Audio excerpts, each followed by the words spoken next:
नमस्ते, आदरणीय, सम्माननीय हमारे देश के आन बान शान हमारे प्रधानमंत्री मोदी जी, मैं एक भारतीय नागरिक होने के नाते आपसे हाथ जोड़ के, दंडवत प्रणाम करके आपको मैं विनंती करती हूँ कि ये जो जंतर मंतर पर शुरू है और जिस तरह से 20 जुलाई को जिस तरह की घटना हुई है, उसके बाद 21 जुलाई को हुई है और जो युवा उनकी क्या माँग है, छोटी-सी तो माँग है, आपने उसको जो नज़रअंदाज कर रहे हैं, आप उसको ध्यान दीजिए।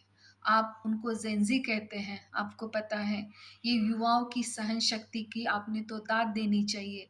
कितने लाखों युवा वहाँ जंतर-मंतर पर एकत्र होकर उन्होंने आपका सम्मान रखते हुए इतनी लाठियाँ खाई हैं, परंतु उन्होंने उफ़ तक नहीं की है, वो सिर्फ़ आपसे मिलना चाहते हैं, आपसे न्याय चाहते हैं। क्या चाहते हैं?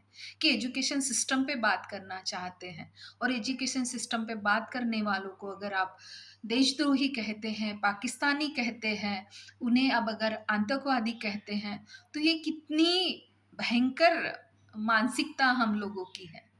मैं आपसे हाथ जोड़ के फिर से विनम्र आपको मैं विनंती करती हूँ कि आप उन पर अभी भी समय है, अभी भी कोई समय नहीं गया हुआ है। अभी भी इस युवाओं को, क्रोध को जो अभी जाग रहा है और अगर एक बार युवाओं का क्रोध अगर जाग गया, तो ये बच्चे किसी की सुनने वाले नहीं हैं। बहुत बड़ी दुर्घटना हो सकती है देश में। लाखों युवा हैं यहाँ, 1 नहीं, 2 नहीं, 100 नहीं, 1000 नहीं, तो लाखों की तादाद में युवा एकत्रित आ रहे हैं और ये देश के लिए बहुत बड़ी खतरे की घंटी बनती जा रही है। अगर युवाओं ने अपना क्रोध अगर उनमें जाग गया और उन पे कोई नियंत्रण नहीं कर सका, तो बहुत बड़ी घटना हो जाएगी और हज़ारों निहत्थे युवाओं की बलि चली जाएगी।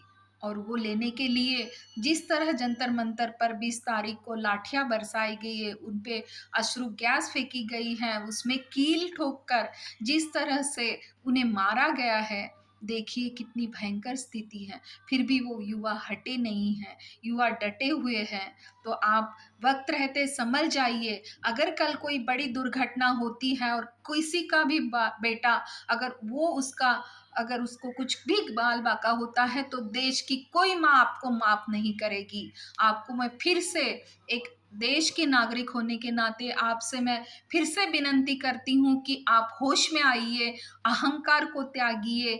आप वो श्री राम को मानने वाले हो, तो श्री राम की नम्रता लीजिए, उनमें से थोड़ा-सा प्यार ले लीजिए और जो हम धर्मेंद्र प्रधान का जो युवा इस्तीफ़ा माँग रहे हैं क्योंकि एजुकेशन मिनिस्टर हर बात के लिए जवाबदार होता है, तो आप उस बात को समझिए, अहंकार को दूर हटाइए, रावण वाला अहंकार अपने पास मत रखिए, राम वाला दिल रखकर आप युवाओं की बात को मानिए।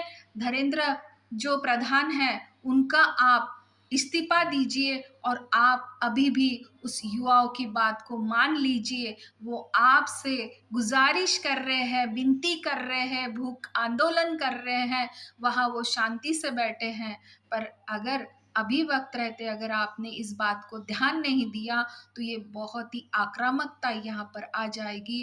कोई गलत बात होने से पहले आप जाग जाइए, आप होश में आइए, आप निद्रा में होंगे तो जाग जाइए और इन युवाओं को आप न्याय दीजिए और वक़्त रहते हुए इस जंतर-मंतर की बात को नहीं, इस पूरे देश की बात को जो पूरा एजुकेशन सिस्टम है, उस पे आप ध्यान दीजिए और इतना ही आपको ये है, तो आप one nation, one education system का नियम लागू कीजिए और जो नीट में जिन 20 छात्राओं की जिन्होंने आत्महत्या की है, उनको आप ये कीजिए और हज़ारों छात्रों की बलि मत लीजिए। आप प्रधानमंत्री हैं, प्रधानमंत्री के पद को, गरिमा को आप रखिए, उस पद की गरिमा रखते हुए आप जल्दी से जल्दी इस्तीफ़ा लीजिए, आप प्रधान जी का, एजुकेशन मिनिस्टर का और अभी भी आप उन युवाओं को न्याय दीजिए। मैं इतनी ही एक भारतीय नागरिक होने के नाते आपसे फिर से एक बार दिल से आपसे विनंती करती हूँ और अपनी बात यही रखती हूँ।